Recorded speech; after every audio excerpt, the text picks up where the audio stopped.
everybody, Gina DeLuca here. All right, I am testing out a whole mess of new colors today. I've actually had these sitting in a drawer for a while and, you know, gotta use them before they dry up on you. So what we are working with today, I have Liquitex Basics in Unbleached Titanium. DIY, ArtMinds DIY, now in Malibu. Treasure Gold by Folk Art in Fire Opal. And Antique Copper. This is such a cool color. It's like a purple, gold, copper flash. Really interesting. See if I can show you. So it's kind of like a purple and a copper, but sometimes it flashes a lot more gold. Really cool color. So these paints have been mixed. 1 part paint to 2 parts Floetrol. That mixture is then thinned with my concoction of 90% water and 10% Floetrol until I get the consistency that I'm looking for, which is, probably see better on this color. This is a 2 on my consistency scale. It is making a mound, but it disappears pretty quickly. It's making a nice thin stream off of my stick. It's not getting thick and then thin. You want it to be an even stream. If it's not an even stream, you're not done mixing. Before we get started, have you seen the Fluid Art inspiration cards? If you have, you can fast forward about a minute, but if you have not, what we have are 52 cards. There are 42 technique cards, and each technique card has an associated video here on YouTube that gives you all of the information that you need, the exact paint brands, colors, consistency, the recipe, and of course the technique, all the things I can't fit on a card. This is the picture of the painting in that video. This box contains a tip for that particular technique, and here at the bottom you have the color palette that was used in that painting. These 2 boxes can also be used as the basis of a 2-color palette, or you can build off of those colors. And there are 8 bonus color palette cards. Each one has 5 color palettes. You can use all of the colors or just some of the colors, mix and match the bonus color palette cards with the technique cards, and you have more combinations than you could ever paint in a lifetime. These are available at my website, ginadeluca.net, and also at amazon.com. Okay, the first thing I'm going to do is put a bit of my base color in my cup. I want to make sure that I have enough of that in my cup to get a reaction. We're going to find out if these paints are going to sell. I don't know. I've not used these colors together before. So we're going to find out together. And I am going to leave a little bit of this paint left in this cup, just in case I need it to zhuzh something up here.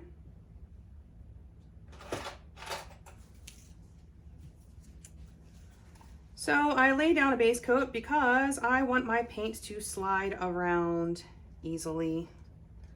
Oh, there was some schmutz in this paint and I've been pulling it out, and I have a feeling this is going to be an issue. Grab the schmutz when you see it. Oh, it's not going to be grabbable schmutz. That's fun. All right. Well, you know, part of what we do here is troubleshoot. So that's what we're going to do. We're going to figure this out and just scrape that blob off. All right.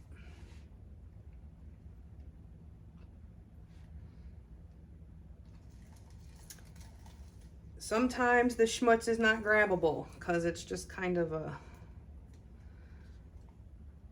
glob of paint that was too thick to incorporate.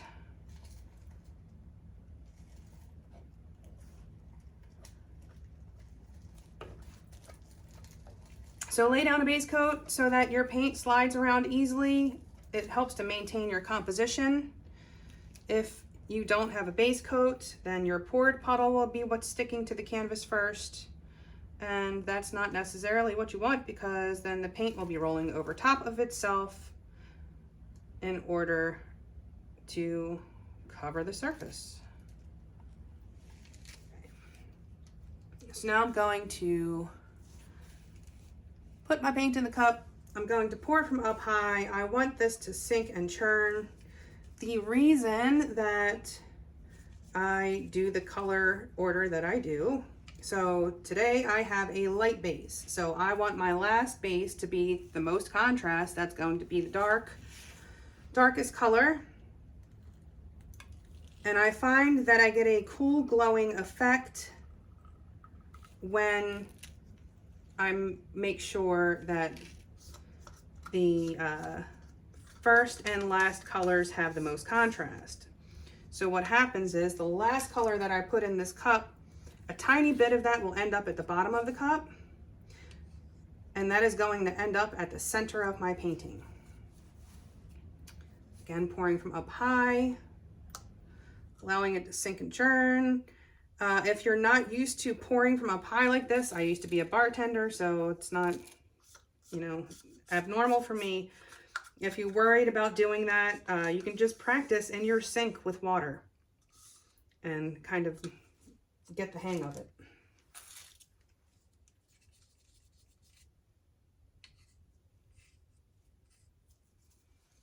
Okay, again, pouring from up high.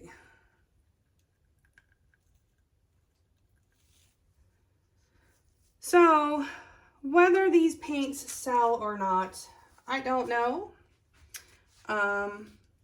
But they will look pretty together, and that is the most important thing. I'm just gonna add a bit of this. I'm still saving some in this cup because I want to make sure that I will have coverage on my corners.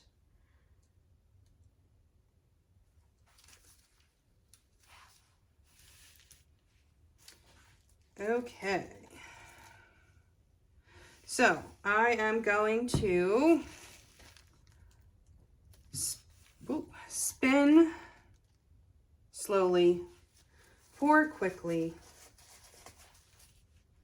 This is going to be beautiful. I know it, whether it sells or not. What's just happening in this cup, I don't know if you can see that, but it's really pretty.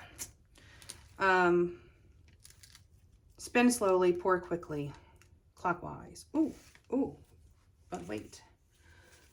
I gotta pop these bubbles first. Popping the bubbles in the base coat so that the bubbles don't come up through the pour.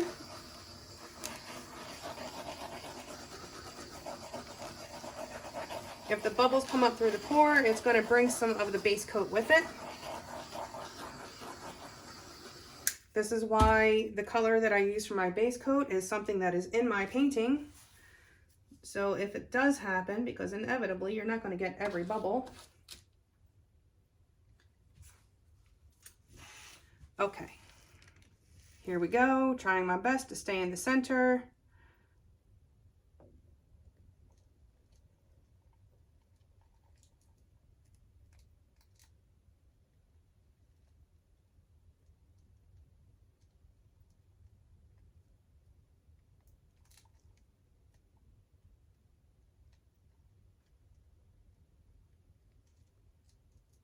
Getting off center a little bit.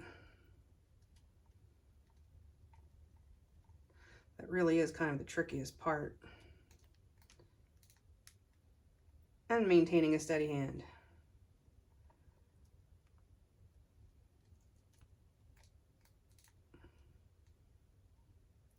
It's hard to talk during this part. Oh.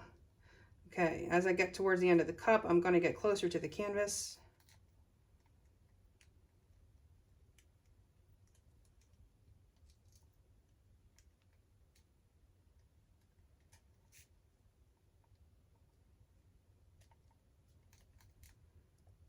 And hopefully by the end of the cup, I will have a nice bit of that antique copper come out to give me a groovy center.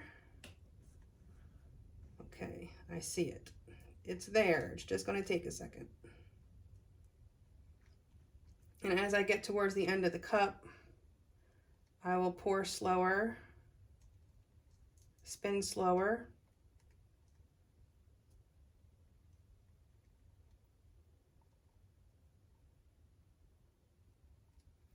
Once I get to that final color coming out of the cup, I try to get 1.5 spins in, because that is the Fibonacci ratio, 1 to 1.5. That is what really gives that Fibonacci spiral look.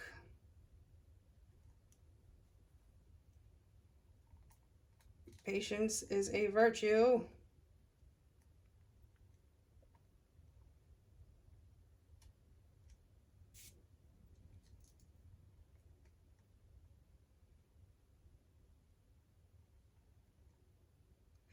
Just a little bit more.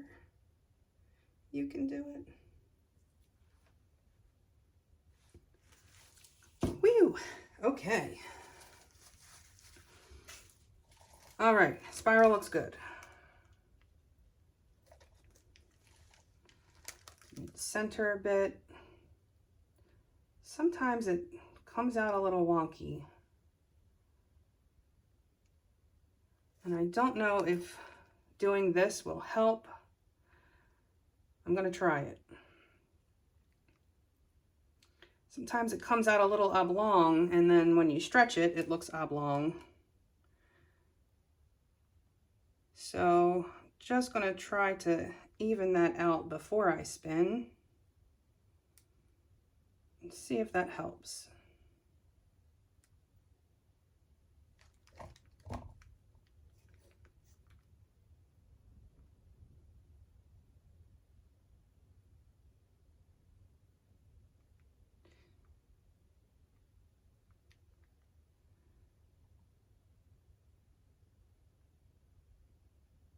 And bringing it back to center.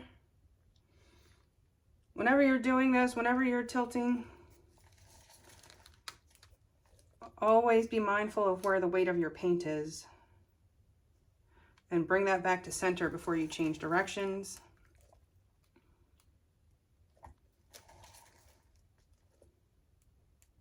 Just making sure that my spiral is centered.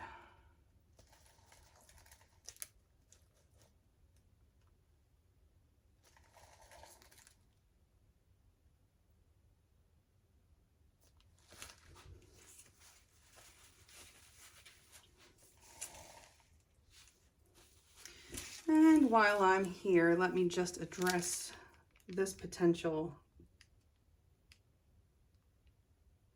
There we go. Much better.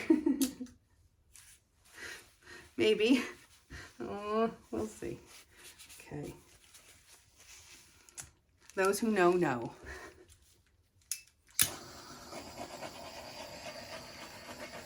Okay, so I'm going to pop the bubbles in the pour.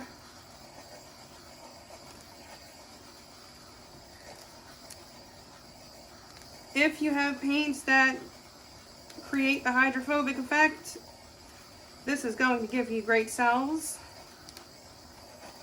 Paints that dry matte are usually pretty good cell makers. So when used with a glossier paint.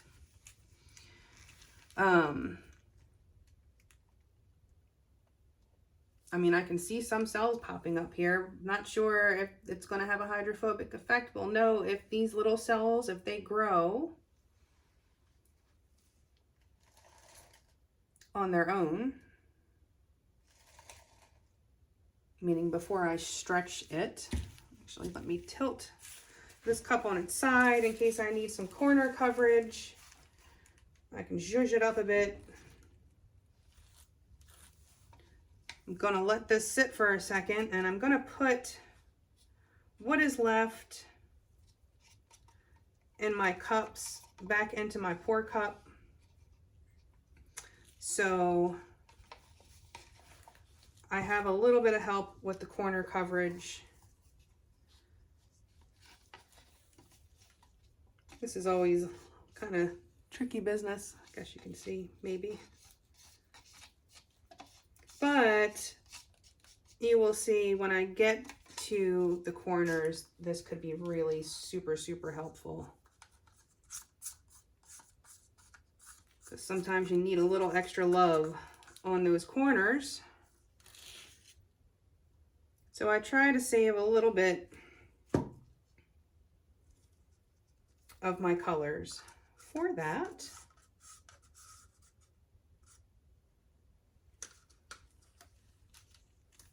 All right, that is all prepped, ready to go for when I need it.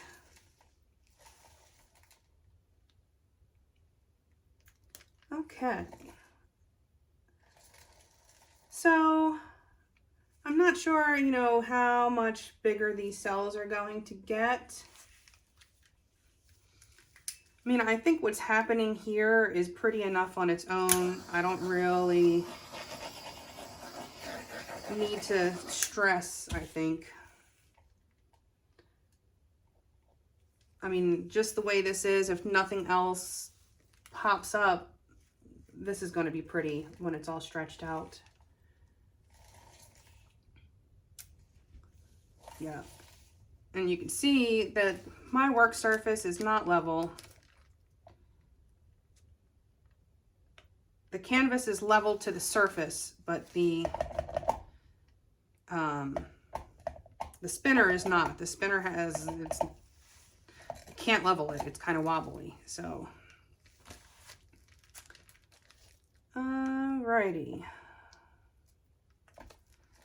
So my center is centered. That is really the most important part.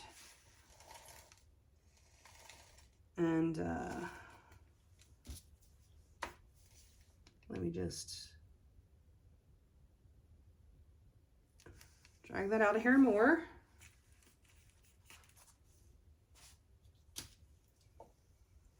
Just because.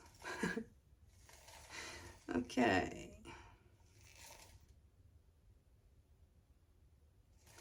All right, I'm gonna give this a spin.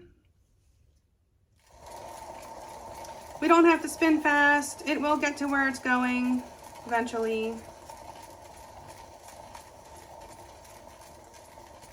If you've ever had a painting that wasn't level, you know how much it can move overnight. Okay, now see these edges, like this is going to be hard. These will cover, that's going to be hard. So I have my original pour cup and I have added some of the leftover paints to it. And I'm just going to come in and give these corners a little bit more juice. And you will see this will spin off and blend right in. And you probably won't even know it was there. Probably.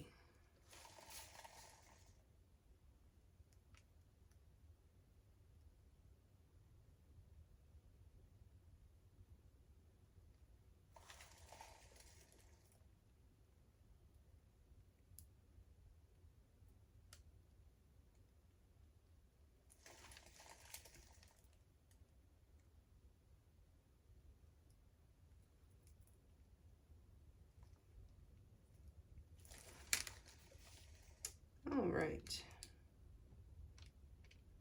So now, whatever happens, I should be good. Because this is going to look a lot more natural once this gets spun out again. It'll look more like part of the pour, but most of it will still get covered up. That little bit of extra juice is going to help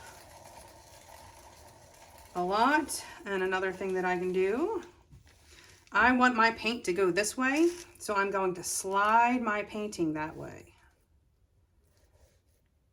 And the further it sits out, the more of that centrifugal force it's going to get. So think about it like you're on the merry-go-round at the playground. If you're in the center, you're not really feeling that centrifugal force so much. But if you are sitting on the edge, you get pulled a lot harder.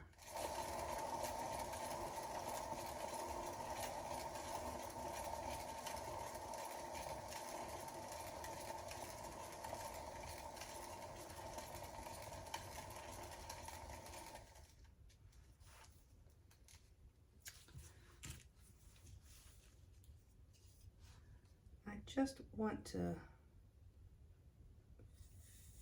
kind of fix that line, bother me a little bit.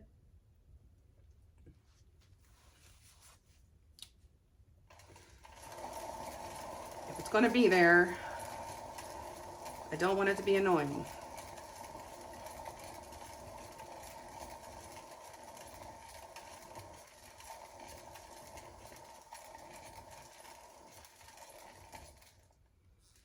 All right, it looks like just a little bit more should do it.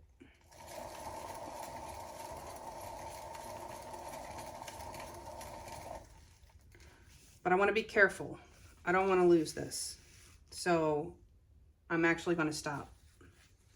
It's one of the nice things about going slower is you can really keep an eye on things and make sure you're not tilting off something you don't want to.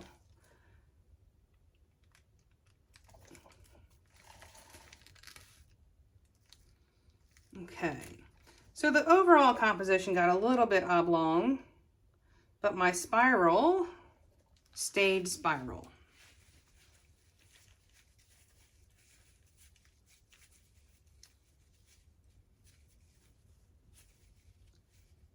Okay.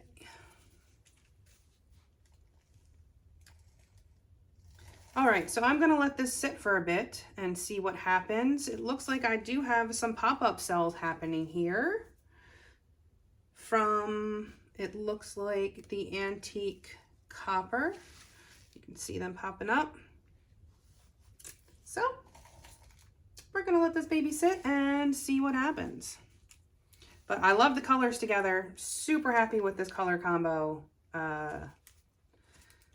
I knew regardless, like the colors were gonna work together. Whether it's celled or not, it could still be pretty. But all right, touching up my corners and back in a few. Okay, here it is. Did get a little bit of pop-up action. Might still get a little bit more. But overall, I love everything that is happening in here. It looks so cool. These colors came out just absolutely perfect together. Really happy with this palette. I hope you learned something. I hope you enjoyed. Please do like, share, and subscribe. If you are already subscribed and you're not receiving notifications, make sure you click that bell. Only 7% of my subscribers are receiving notifications. So be sure to click that bell, pretty please. Do check out the description box below for links to my Patreon account. Join us there. We have Zooms, Q&A Zooms every week. Answer all of your questions, to help you with inspiration if you need it. I just love the way these colors blended together. That antique copper, it's more of a purple than a copper, but I do love that color. Yes, but join us on Patreon. There are some tutorials there that you won't find here on the YouTube, specifically the splash pieces, and there's going to be some seascapes and landscapes coming up. But yes, do check that out. Also check out the description box for the links to my affiliate links. I am an affiliate with several lovely companies, and if you use those links and the coupon codes, I receive a small commission at no additional cost to you. And my website, ginadeluca.net, where you can find my art and music and fluid art inspiration cards for sale. And what else? What else is in that description box? Oh, the fluid art experience. Oh my goodness. Yes, I will be teaching how to do straight pours, how to get cells without silicone. That is the crux of the class. Different paints, you know, we kind of have different recipes. We will be going over that. I'm super happy with this color palette. Not to toot my own horn, but toot toot. But yes, so Fluid Art Experience is happening in Seattle, April 27th through the 29th. And I will be teaching monochromatic cloud pours and the metallic straight pour. So hopefully I will get to meet some of you face to face there. That would be awesome. What else? What else is there? Yeah, that might be it. Oh, no. Check out the description box for the link to our Facebook group. Go make some art. How could I forget that? Join us there. Post your masterpieces. Ask your questions. Get some inspiration.